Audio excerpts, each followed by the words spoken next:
Left side OMR, right side ECR. நடுவுல உங்க step stone secret plots. Beach Resort Plots, just 24 lakhs onwards. Call 96268 99268.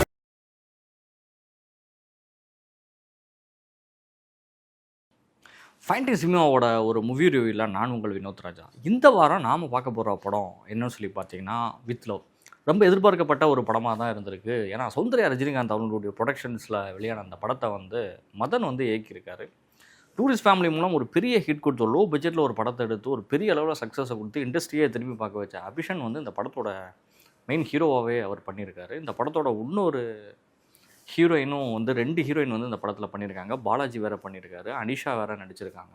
இந்த படம் ஒரு பெரிய எதிர்பார்க்கப்பட்ட ஒரு வேலண்டைன்ஸ் டே ஒட்டி வெளியாகக்கூடிய படங்களில் இந்த படத்துக்கு ஒரு முக்கியத்துவம் இருந்துச்சு. இந்த படம் எப்படி ரசிகர்களுடைய வரவேற்பை பெற்றிருக்கு அப்படின்னு சொல்லி பார்த்தோன்னா, லவ்வர்ஸ் டேக்கு ஒரு ஏற்ற படமாக ஒரு ஸ்கூலில் நடக்கக்கூடிய ஒரு காதல் கதையை மையப்படுத்தி அது அடுத்த சேனலுக்கு போகக்கூடிய ஒரு கதையாக இந்த படம் எல்லாருடைய வரவேற்பையுமே பெற்றிருக்குன்னே சொல்லலாம். அக்கா சொல்லிட்டாங்கன்னு சொல்லி ஒரு பொண்ணை பார்க்க போகிற இடத்துல கேரக்டராக அபிஷன் இருந்திருக்காரு. போய் பார்த்தா தன்னோட ஸ்கூலில் தனக்கு ஜூனியராக இருக்கக்கூடிய ஒரு பொண்ணு தான் அந்த படத்தோட ஹீரோயின் இருக்கிறாங்க.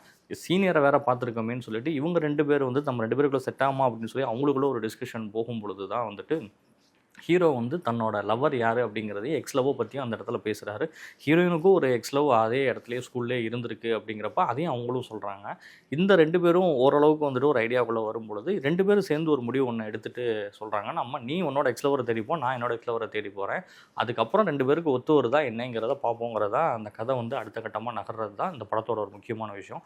ஸ்கூல் லவ் அப்படின்னு சொன்னால் அது எந்த அளவுக்கு விரட்டி ஹீரோ காதலிக்கிறாங்க அப்படிங்கிறது ரொம்ப அழகாகவே இந்த படத்தில் காட்சிப்படுத்திருக்காங்க.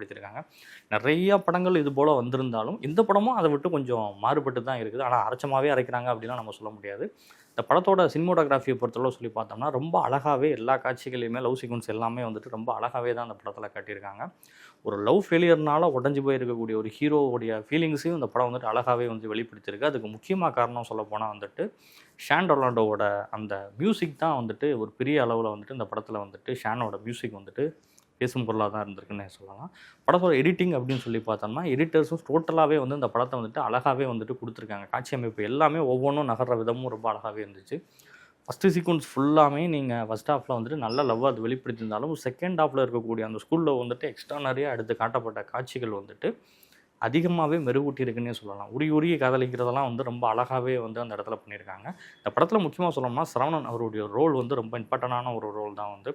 ஒரு ஆசிரியர் மேலே வைக்கப்பட்ட ஒரு குற்றச்சாட்டு அது சரியாக தவறான மற்றவங்க சொல்லி நம்ம கேட்குறத விட நாம் கண்ணால் பார்த்தா மட்டும்தான் என்ன தவறு நடந்திருக்குங்கிறது நமக்கு தெரியும் அப்படிங்கிறத ஹீரோ பின்னாடி உணர்றதை ரொம்ப அழகாகவே இதில் காட்சிப்படுத்தியிருக்காங்கன்னே சொல்லலாம். இதெல்லாம் நிறைய மெசேஜை நமக்கு சொல்ல வந்திருக்கு அப்படின்னே சொல்லலாம்.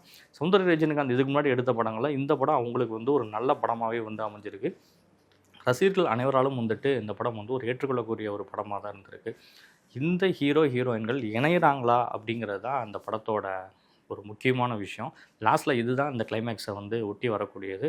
ஒரு நல்ல ஸ்கூல் காதல் கதையை அழகாக கொண்டு நம்மக்கிட்டே டெலிவரி பண்ணதில் வித் லவ் ஜெயிச்சிருக்குன்னே சொல்லலாம். ஓவராலாக இந்த படத்துக்கு நம்ம ஒரு ரேட்டிங் அப்படின்னு சொல்லி கொடுக்குறோம் அப்படின்னு சொல்லி பார்த்தீங்கன்னா 5க்கு 3 கொடுக்கலாம் அந்த படத்திற்கு. ரசிகர்களுடைய பெரும்பான்மையான ஆதரவை இந்த படம் இந்த ஆண்டு 2026 பிப்ரவரி வேலண்டைன்ஸ் டேக்கு ஒட்டி வெளியான படங்களில் இந்த படம் ஒரு முன்னணியான படம்னே சொல்லலாம். மீண்டும் இன்னொரு விமர்சனத்தில் சந்திக்கிறேன். நான் உங்கள் வினோத் ராஜா. நன்றி.